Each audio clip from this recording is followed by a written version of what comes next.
A very good morning. A very good morning to one and all present here. On behalf of Institutions Innovation Council, Shamlal College, I would like to welcome all of you to this workshop on intellectual property rights and IP management for startups. In today's knowledge-driven economy, information generation, research and development have assumed a key importance in determining the public perception. Consequently, the understanding of the knowledge-based assets, such as innovations, ideas, and designs, and their management has undergone a change, in which ownership has become a critical issue. Intellectual property, defined in terms of unused original and creative ideas or works, protected by patents, copyrights, trademarks, and trade secret laws, further classified into patents for inventions, copyrights for literary works, trademarks, and trade secrets in the globalizing world, characterized by multilateral trade, increasing transparency, etc., have become more vulnerable to infringements. Thus, the central thinking behind IPR is that the author must get their due, which will further encourage them to keep up with the research and development. IP rights deserve protection all over the world, including India, particularly in science and technology, software, and business methods, which are rapidly changing. The purpose of this workshop is to educate the participants about intellectual property rights, IP management, and its role and importance in a startup. Now, before we proceed, I would like to invite Dr. Monica Goyal, convener, Institutions Innovation Council, Shamlal College, to shed some light on IIC SLC. Over to you, ma'am.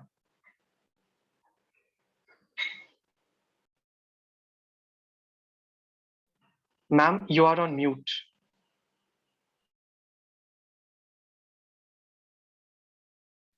Okay, am I audible now? Yes, ma'am. Okay, thank you so much, Ritik. As I was saying that you have very rightly outlined the concept of IPR. We all know that IPR is a property that arises due to human intellect. And as Ritik said, that it could be artistic, it could be scientific, literary, or any industrial design as such. So all kind of creativity can be and should be protected so that we can compete effectively with the developed world. And I have often heard stories about Indians doing great research and product development, but they fail to protect their work by filing patents. And on the other hand, if we compare the situation of China, Chinese, even with small innovations, are very good at filing patents, trademarks, industrial designs. And so the educational institutions, they can play a big role by making the students aware about the importance of filing such applications. The gap between the developed world, more so with China in terms of filing patents, has to be bridged. And for the young generation, knowing the nuances of IPR is imperative. So if we want to achieve our aim of becoming the wealth creators for our country. So today's session is a step towards the same endeavor. And on behalf of Institution Innovation Council, SLC, which is under the leadership and guidance of our principal sir, Professor Ravi Naraynkar, and cooperation of IQAC coordinator, Dr. Kusha Tiwari, is pleased to welcome Mr. Mahendra Sharma, Director in the Department of Professional Practice, BSR and Company, LLP, KPMG, to shed more light in this context of IPR and IP management. Welcome, sir. Over to you, Ritik. Thank you so much, ma'am. Now, I would like to invite Dr. Kusha Tiwari, Coordinator IQAC, to share her thoughts with us. Over to you, ma'am. Thank you, Ritik. And I must congratulate the Institutions Innovation Council for organizing this workshop on IPRs and IP management. And I must welcome the renowned resource person of the day, Mr. Mahendra Sharma.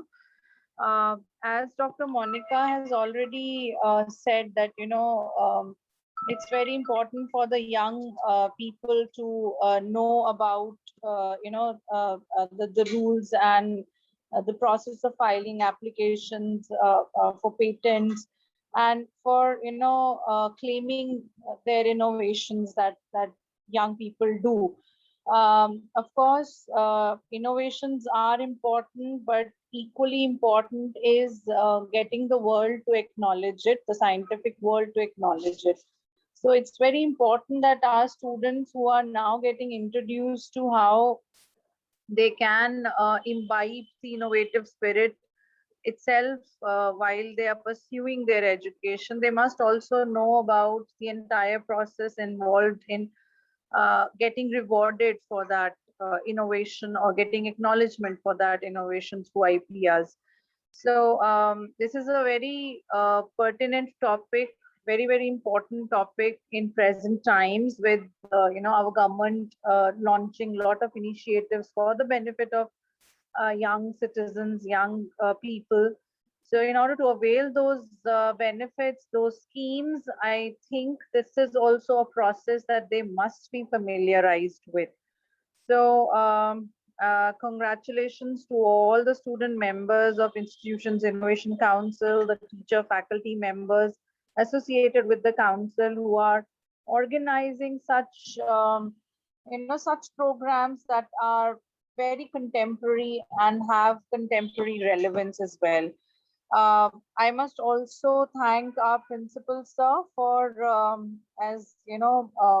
for getting Innovation Council in the college, because I must say that not many colleges in Delhi University still have Innovation Council. They're not part of this project, which was launched by Ministry of Education in 2018. We were the first college to start it. So I am very happy to see the progress that we have made in the last 3 years.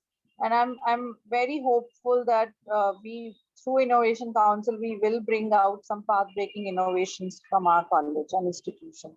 Thank you so much and all the best for the event. Thank you so much, ma'am. Due to an emergency meeting, our principal sir could not join us today. Now, I would like to take this opportunity to introduce our eminent resource person for the day, Mr. Mahendra Sharma. Sir Mahendra Sharma is a chartered accountant and is currently working as the director in the Department of Professional Practice with BSR & Co LLP KPMG. He has an extensive experience in audits of clients in consumer market, energy, automobiles, and pharmaceutical sector. He has a vast experience relating to technical advice on accounting, auditing, and related matters with specialization in accounting for financial instruments, leases, and business combinations. He is a regular faculty in various learning and development initiatives. Sir, it is indeed an honor to have you with us today. On behalf of Institutions Innovation Council, Shamlal College, I would like to thank you for accepting our invitation and gracing us with your presence. Now, before we begin with the workshop, I would like to request all the participants to kindly take note. All the participants are duly requested to put up their questions in the chat box, which shall be addressed by our eminent resource person at the end of the workshop. Also, the participants are requested to keep an eye on the chat box for the link of the attendance and feedback form. Now, I request everyone to kindly start their videos for a screenshot.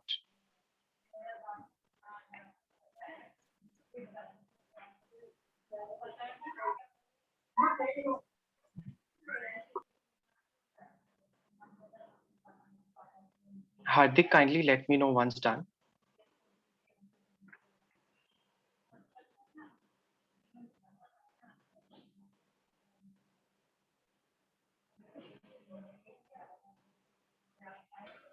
It is done. Okay, thank you so much. Now I hand over the proceedings to Sir Mahendra Sharma. Over to you, sir. Thank you so much. Thanks, Ritik. Thanks, Neha. Thanks, Dr. Monica, for giving me this opportunity and just such a lovely introduction. So, as Ritik said, I'm a director with BSR and Co. Practice. So, my area of expertise have been auditing, accounting for the last 12 to 15 years. I've been dealing with all these aspects. IPR, yes, is one of the big thing that we handle as an audit team, as an audit support personnel. I'll share my experience in next 30 minutes or so of how we do give you a brief understanding of IPRs that we generally see. What is accounting standard in relation to these IPRs? What is the valuation methodologies that we generally see in valuing these IPRs? So for the next 30 minutes or so, I'll share my experience on this. Let me just start by sharing my screen. Just give me a second.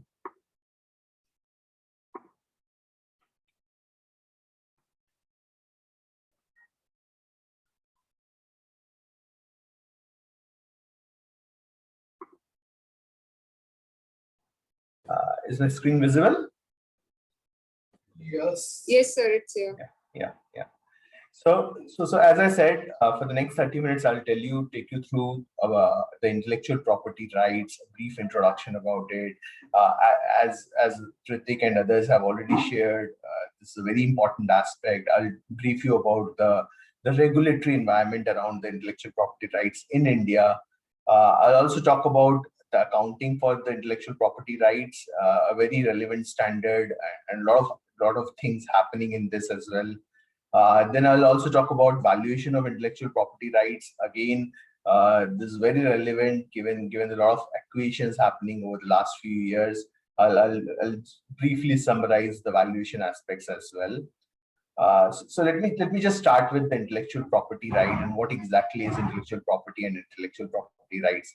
And I think Ritik explained it very beautifully. So it's an idea. It's an idea which anyone had. It's generated by his or her own intellect. That is what the intellectual property is. And what is intellectual property rights? Intellectual property right is a right granted by the government to the applicant or the owners of an intellectual property to exclude others from exploiting the intellectual property commercially for a given period of time. So we in this world are surrounded by a lot of intellectual properties. So you can see a lot of trademarks, logos of companies. So everything is an intellectual property. Just think about a logo of Audi. Now those that is also an intellectual property. I cannot use that logo in my car. So that is what an intellectual property right is. Now think about COVID vaccines. So there's multiple vaccines being developed over the last few years. Now all these vaccines are patented, and frankly, by way of these patent, that's how the use of that vaccine is being restricted from others. So we in this world are surrounded by everything is patented, is either trademark. There are so many companies which are having logos. Just one second.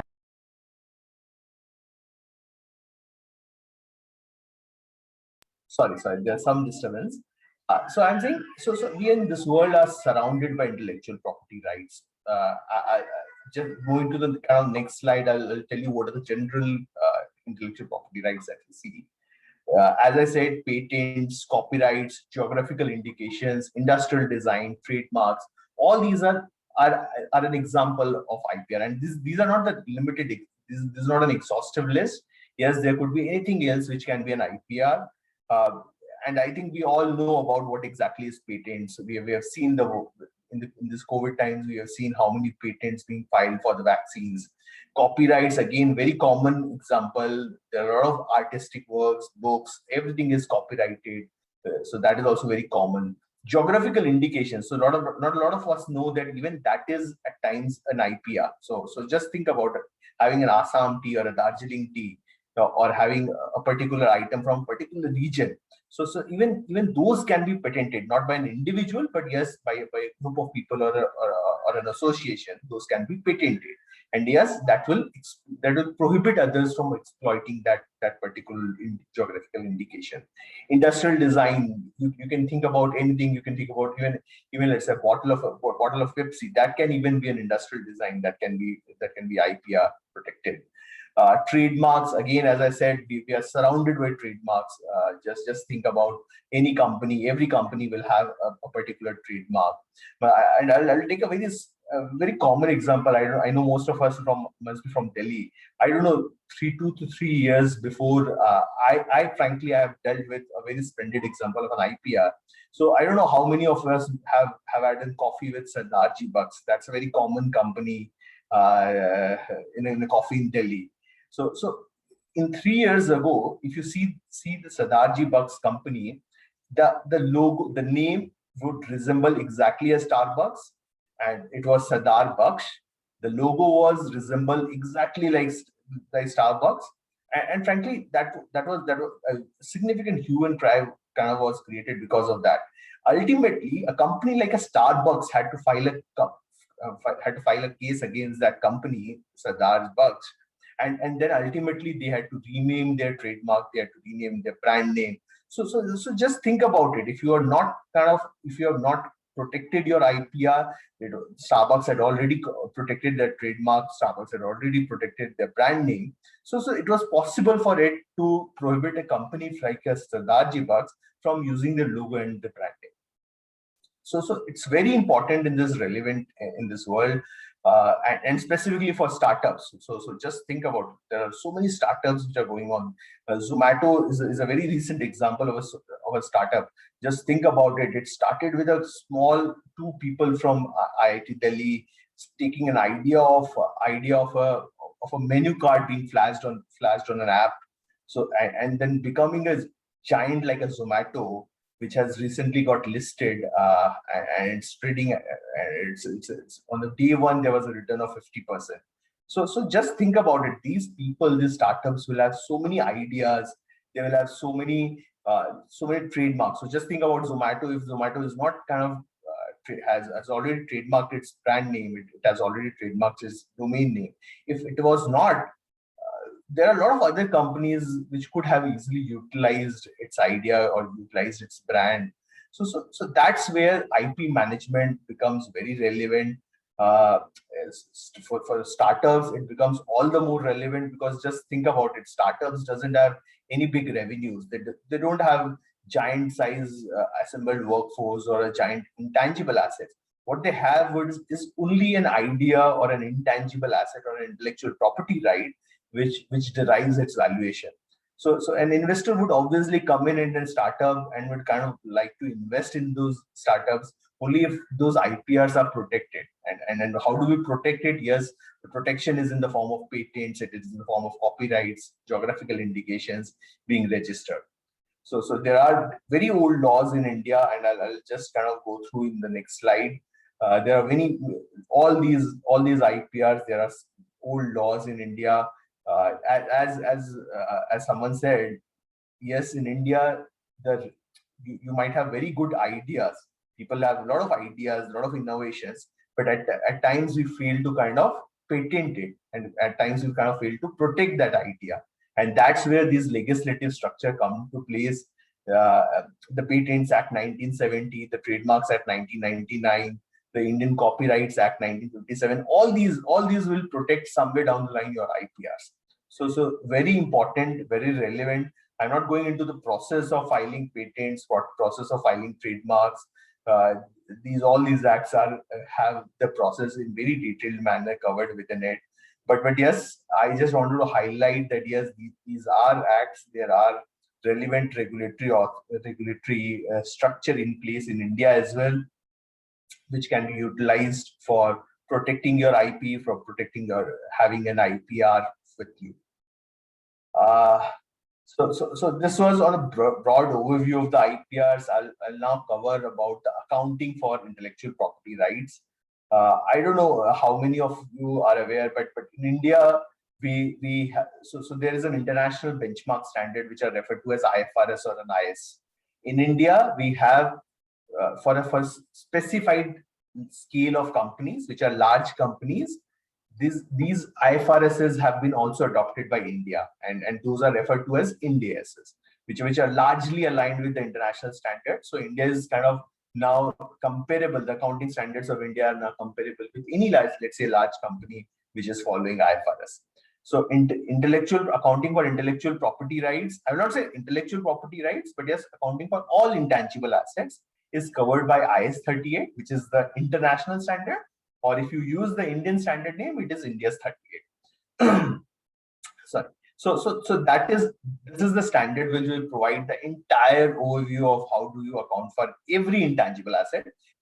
This is not, as I said, this is not limited to only the intellectual property rights. It could be anything. It could be customer relationship. It could be goodwill. Everything is being dealt by with this particular standard. So I'll not go into the detail on this standard, but yes, I'll just briefly summarize what the standard talks about in relation to this accounting for intangible assets. So just think about how can you have an intangible asset? You can either acquire separately. So just like a computer software or license, you can go and acquire legally from someone. You can acquire those assets. You can acquire it via business combination. So business combination is where, let's say, you acquire an you try and do an inorganic growth. You acquire a company. That company has its own set of intangible assets, its own set of patents, brands. Those are also can be recognized when you acquire a business. It can be developed internally, as we have been seen. This is very common in a pharma company. There are a lot of new pharma medicines can be developed. New compositions can be developed by these pharma companies. There is a significant standard or how we say restrictions on when can these be recognized as intangible assets. All these are covered by IS 38 or Ind AS 38. So I'll just be brief. Standard says you can recognize these as assets, and I'll tell you very important, because you can only see, just think about a startup. If the startup company will not have an asset, or let's take not startup, I will say any other company. If that company doesn't have an asset in its financial statements, and financial statements is one-off hand information that every investor will go through, every analyst will look through. So if a company doesn't have that intangible asset in its balance sheet or in the financial statements, how would someone come to know about what exactly its worth is? And that's where the standard also provides you the guidance as to when can you recognize these intangible assets in the financial statements. So it simply says, I'll not go into the detail, but it simply says you should be able to control that asset. So just think about a patent. You should be able, how would you be able to control a patent? You will be able to control a patent if those patent is registered with the Indian Patents Act. Then it says it should be identifiable. How can it be an identifiable? I'll cover those in the subsequent slide. Third is you should be able to derive future economic benefits out of those assets. So if, let's say, it's a very raw idea, you don't have a lot of idea whether it will succeed. Just think about before the COVID vaccines were kind of developed or researched. At that point of time, no one had an idea as to which vaccine will go through, which will fail the trials. So ultimately, you can recognize an asset only if it says, if you are very clear that yes, there will be future economic benefits arise from these assets. So these are the broad categories. I'll just cover it very quickly. Identifiable, the standard says identifiable is where you have contractual rights. So where, let's say, you have obtained a license for a particular software, you have a contractual right. So that is when it will meet the identifiable test. Separable is a criteria where, let's say, I can take it out, I can transfer it to someone else, I can lease it to someone else. I have a legal right to do that. That is where it will meet the separable test.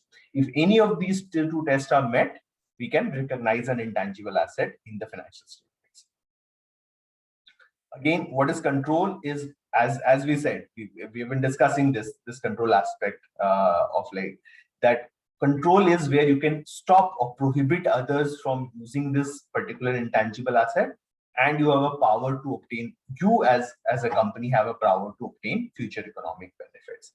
And very, very important criteria under IS 38 or Ind AS 38, whether you will meet these criteria. Just think about, so I'll take a very classic example, assembled workforce. So that is very common. You have a workforce with you.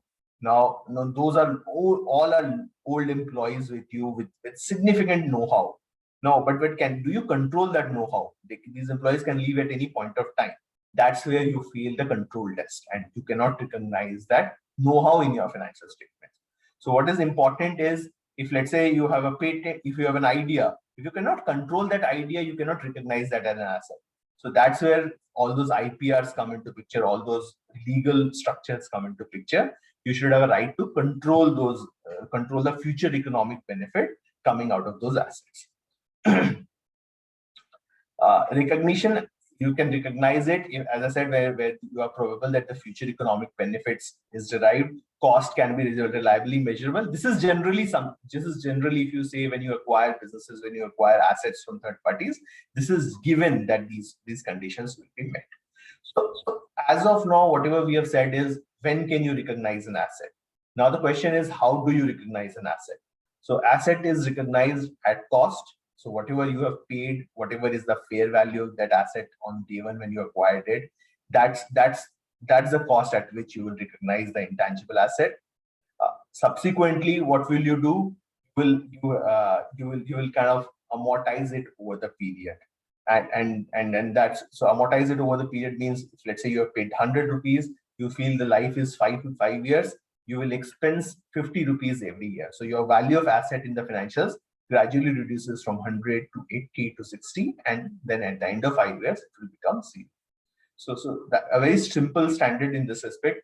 I think what is important is whether it meets the definition of an intangible asset. That's where the standard is very critical, whether there is an identifiable test being met, whether the control test is being met. That's where it is important. That's the last bit of it in the standard, which is research and development, where internally generated, as I said, the intangibles can be internally generated. So the standard has kind of bifurcation that wherever you are expending certain sum of monies, which is for research, as I said, you are trying to identify a composition of a COVID vaccine, but you're not sure whether this will pass the trials or not. So that's when you are doing the research. Standard says in a research phase, you will not be able to know whether you will gain benefit out of this asset. And hence you cannot recognize an asset. You will have to charge it off to an P&L. And that's where a lot of pharma companies at times debate a lot with us as to why can't I capitalize? I'm sure that it will pass the trials. But that's the bigger area of judgment. Sorry, Neha, you have raised your hand.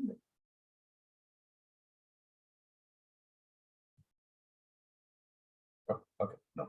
So that's where that's a big judgment that you need to apply, whether the phase at which the intangible is it the research phase or is it the development phase.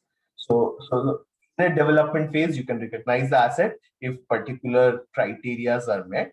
But in a research phase, whatever you expend, it needs to be charged to P&L. You cannot recognize an asset for those. This I've already covered. This is how you recognize subsequently. You will amortize it over the period. You will charge it to P&L over a period of 5 years. And once, obviously, if you have sold the rights with respect to an intangible asset, you will remove those assets, and whatever you have received for that, the difference is kind of a gain or loss that is recognized in P&L. I know a lot of you might not be very familiar with the financial statements, but I thought I'll just give a brief overview of how an intangible asset is being recognized in financial statements. This is very important because that's where how the company a lot of investors, as I said, and analysts and valuers determine the values of these companies. So I think it was important. I thought of covering that. In the next few slides, I'll talk about how do you value intellectual property rights? Again, a very important aspect, because as I said, this is what the financials will look like. This is the asset size that is the most important criteria for valuing any company. So how do you value an intellectual property right? So again, I'll just give you a brief about the relevant standards that prevail. So there are accounting standards, which is IFRS 13 or Ind AS 113. So as I said, IFRS 13 is the international standard. Ind AS 113 is the Indian standard, which is corresponding to IFRS 13. So that is the relevant accounting standard that deals with it. Then there are valuation standards as well. So International Valuation Standards Council come out with a lot of valuation standards. So there is a valuation standard on valuation of investment intangible assets. Similarly, so again, same as international standards, India has also adopted its own valuation standard, which are referred to as Indian valuation standards. Again, the Indian valuation standard, there's a specific Indian valuation standard on valuing intangible assets. Now, all these standards, you may call it valuation standard, you may call it international accounting standards. These kind of give you three broad approaches of valuing any intangible asset. So it says Either you can value an intangible asset using a market approach, or an income approach, or a cost approach. These are the only three approaches possible. And this is not only relevant for intangible asset, but for any other asset. This is how you would do a valuation. Now, as the name suggests, what is a market approach? Market approach is, if let's say if I can see that yes, a similar asset was traded in the market some time ago at an X price. Okay, so let's say I have bought a intangible asset, let's say a computer software. Now I know in let's say in recent, this computer software has been traded at 100 rupees. Now that is what the valuation of that intangible asset. So that's what a market approach is. It might not be that straightforward. There are a lot of judgments involved, but principally this is what a market approach is. Income approach is you say that if you have an asset, what is the benefit that you will derive from that asset? You will have higher revenues. You will have, let's say, a lower cost. It could be anything. So that is what an income approach is. And what you do is you predict, yes, we will have, let's say, these many higher these would be the cash flows in the next few years. And this is what the present value of that incomes would be today. And that is how you determine the value of an asset. What is a cost approach? Cost approach is, if let's say you were to replace, or you were to build this asset again today, or acquire this asset again today, what is the cost that you would pay? Which is typically called a replacement cost. What is the cost that you would pay today? That is what the cost approach is.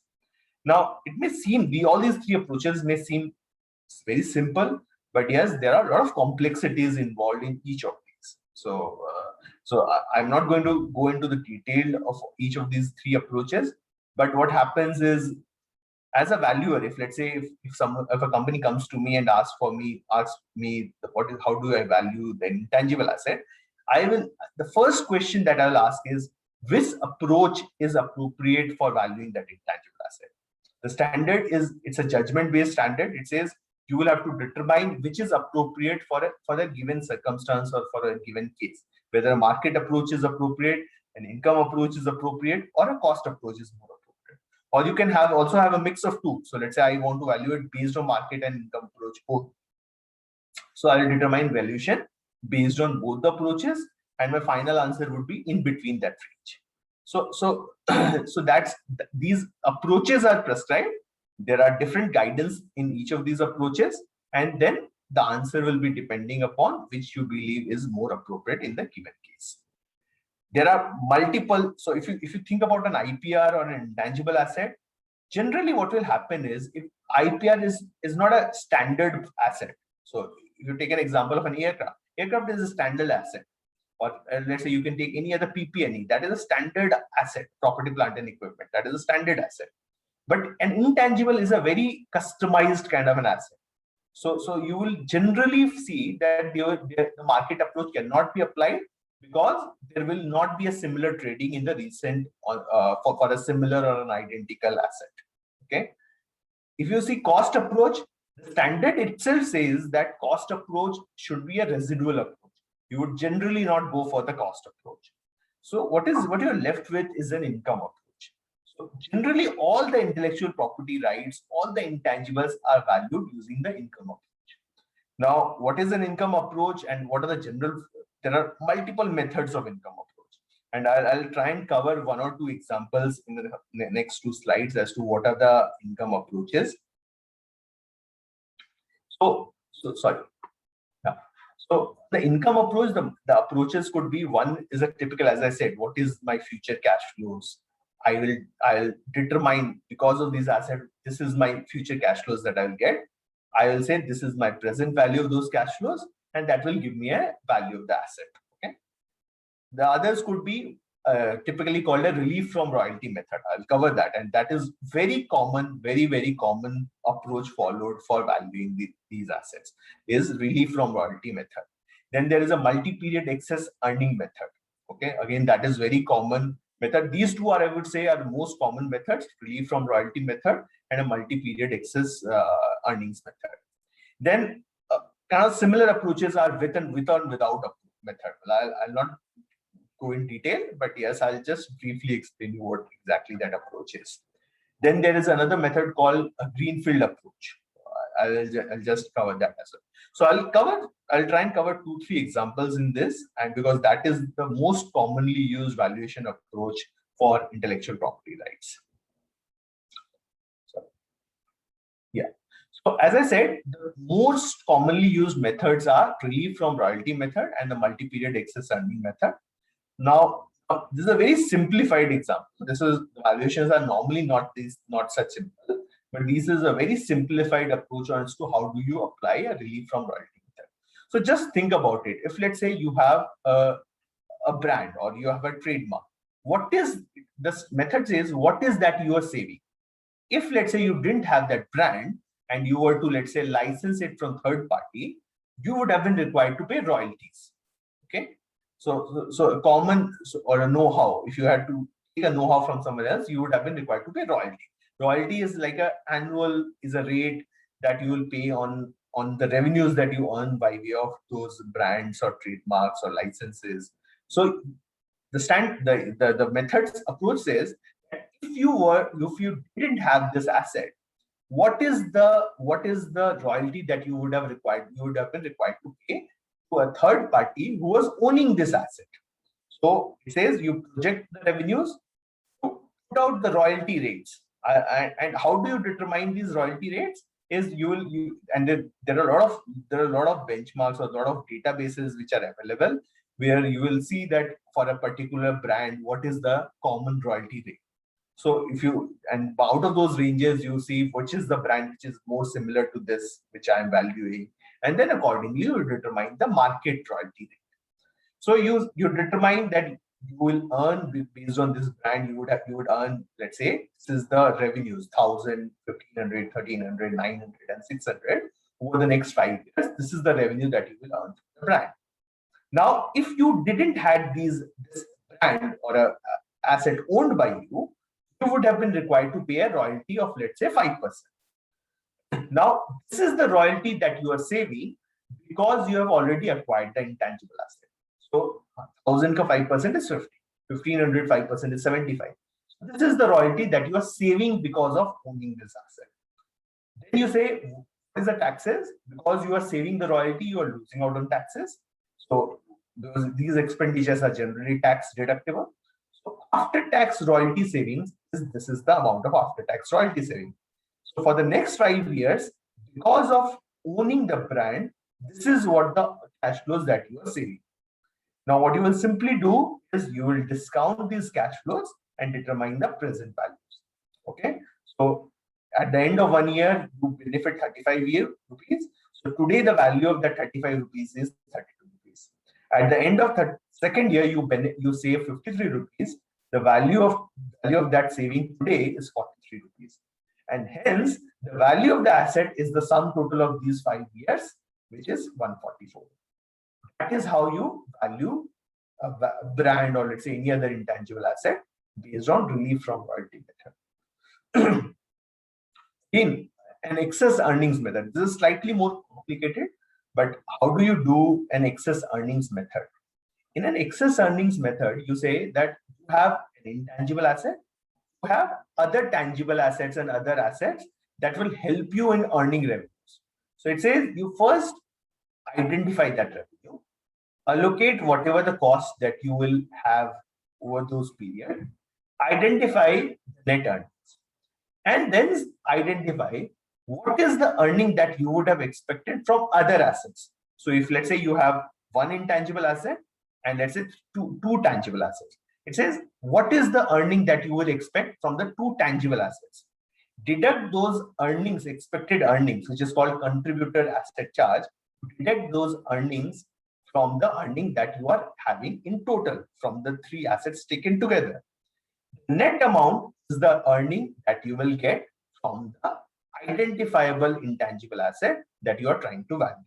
And then you again do the same, you do the discounting, you determine the present value, and that is how you will identify the value of the asset. So in this example, if you see, you have revenues of 1,000, 1,500, 1,300, and so on. Let's say the cost for getting these revenues are this. This is my net earnings. I will pay taxes.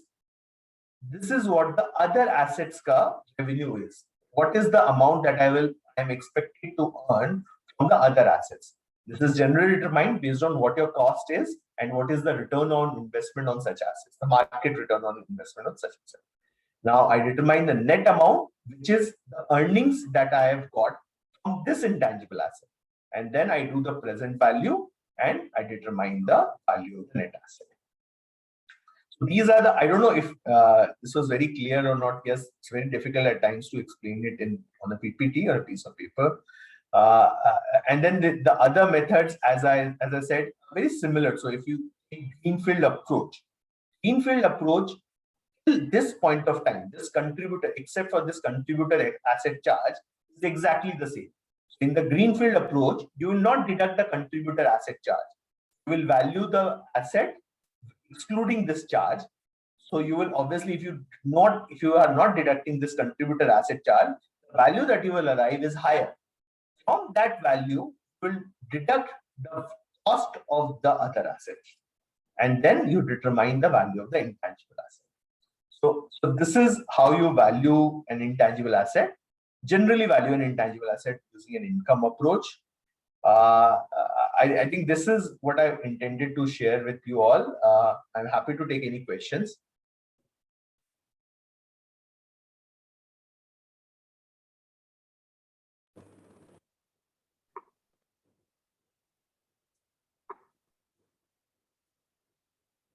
So I think our students and the participants, they can put their queries in the chat box. Sharma sir, you have very nicely portrayed the entire story.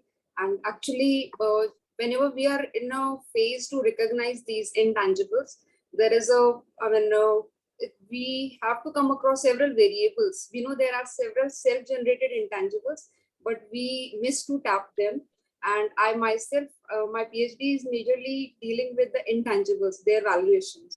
So I have had a long journey of struggling with the parameters when we talk about self-generated things. And my principal sir of our college, he is also very keen of this concept. When we have business combinations, we have to wait till that particular phase so that we can actually tap the self-generated goodwills. Till the times, all the companies, even if they are 100 years back, they have a huge chunk of self-generated. They have business products, they have so many things, but they don't have it in books. They fail to capitalize that. So that is actually a flaw of our accounting standards too, not just Ind AS, even IFRS, US GAAP, they miss this particular definition for this. So I have, this has been my personal struggle actually. Yeah. So a lot of people have been discussing this. I'll tell you, Yes, sir, yeah. and this is and frankly, if you ask me, intangible asset is a very big area of development that even an international board, which is IASB, is looking into it. So there are a lot of standards there are different projects that are being initiated with respect to these standards, and IS 38 is one of the red rated standards. So which in a way means that there is a significant development that needs to be made in respect of these standards. And frankly, this is one area of development, and I agree with you. The self-generated intangibles not being recognized by the companies is one big area of challenge. As you touched upon goodwill, I don't know. I knew the participants, so I didn't touch upon the goodwill aspect. But even goodwill is one area. There is a significant development. So about whether a goodwill needs to be amortized, impaired, should be recognized or not. So there is a project which is going on that as well. But yes, this is one standard which is kind of on the red radar of IASB. And hopefully in the next 2-3 years, you will see a lot of change in this. Certainly, sir, definitely. So I think we can have some queries from our students. All the students who want to touch upon these topics in details from the perspective of valuation, please raise your hands, or maybe you can put your queries in the chat box preferably so that sir can answer. And sir, many a times we feel like we are not measuring the self-generated goodwill and intangibles. We are actually running after the ghost, something that exists, but we cannot see that. Correct. Yes, sir. So yeah, and the entire team of IIC, we are dealing with the startups. We are trying to inculcate the environment of startups. We have been organizing so many competitions. We have very great idea under the leadership of Monica ma'am.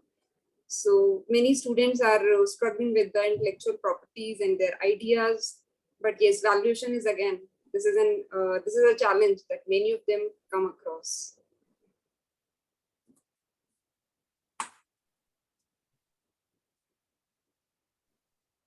So I think understanding IPRs and IP management will still take a long time for the students.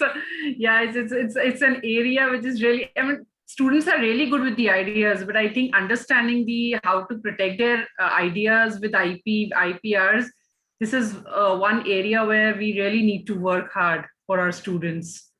So I think sir has given a very nice presentation for the students to really capitalize on his experience. Is there anybody who would really ask, who really like? Yeah, Aryan Mishra has raised his hand. Aryan, you can post your question, beta. you can write your question here.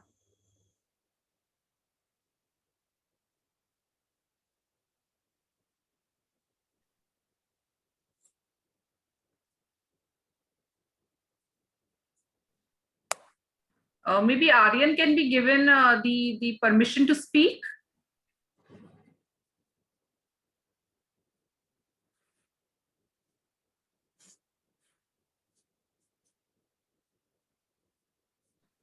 So, okay, Neha, I think we can go for the final part, the vote of thanks for the sir.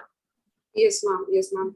So thank you so much, sir, for the enlightening session. However, there are very skeptical perceptions about the concept. But yes, whatsoever you have discussed, that we entire team of IIC is really thankful to you. And sir agreed upon this. I have been, I have come across his busy schedule being the director. And but still somehow sir managed this. And there is a huge difference whenever we have people from industry. So this valuation, this is again a challenge. So sir has very nicely elaborated upon the things. And even starting from fundamentals is the best thing that I have come across. We have a variety of students in our batch in the list of participants. So I think sir has very easily touched upon the topics, raising from the basics and with a very brilliant illustration. So thank you so much, sir. And we can move upon for the, I think, I'll just wait for a couple of students if they have any queries. So, Undavo, then you can carry on the queries. Yes, Undavo.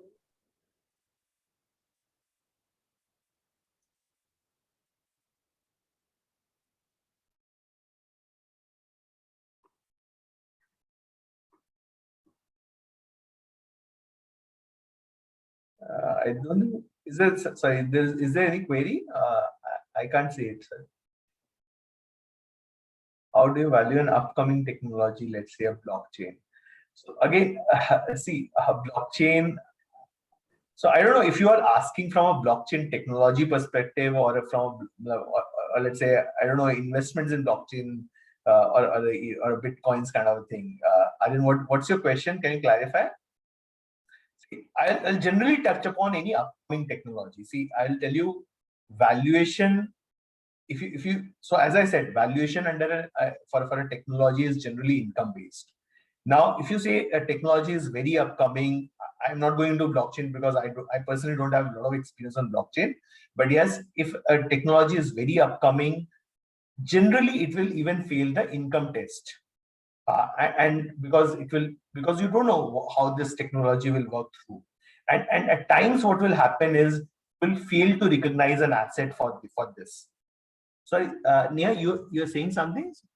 You're on mute.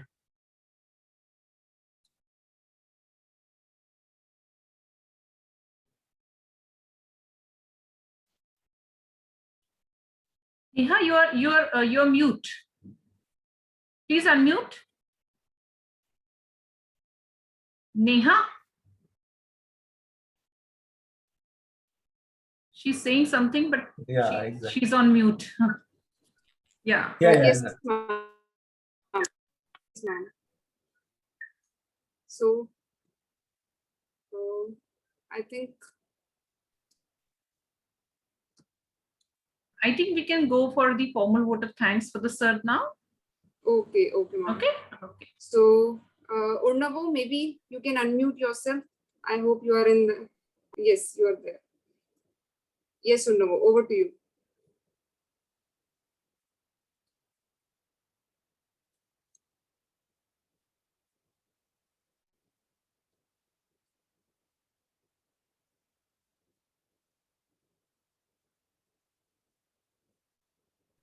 Unnavo is also mute. Unnavo, unmute Ma'am, yourself. Ma'am, he's not the co-host. Please Could make him. he be made the co-host? Yeah, please make him the co-host. Gaurav. Name of the student, ma'am? Unnavo. Unnavo. Okay, ma'am. Yes, done, ma'am. Okay, one more person has raised the hand. Azruddin. Beta, please post your queries in the chat box if you want to ask something from sir. Tushar, we cannot make everyone co-host. If you want to ask something, you can post it there in the chat box. Ma'am, should I go ahead or? Some people are raising hands, so let us wait. If it is okay with sir, so I hope it's okay for you. Okay, so let's wait for 1 or 2 more minutes if they want to write something in the chat box. Otherwise, you can go ahead.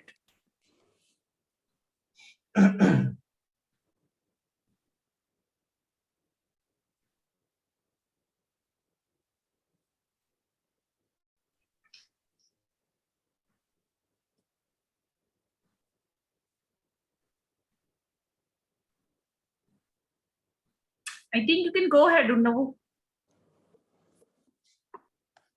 Okay, ma'am. Good afternoon to everybody present. It's an honor to have been asked to offer the vote of thanks on this occasion. On behalf of Shamlal College and the Innovation Council, my gratitude goes out to our honorable guest speaker, Mr. Mahindra Sharma, for his valuable time and insightful inputs on IPR and IP management.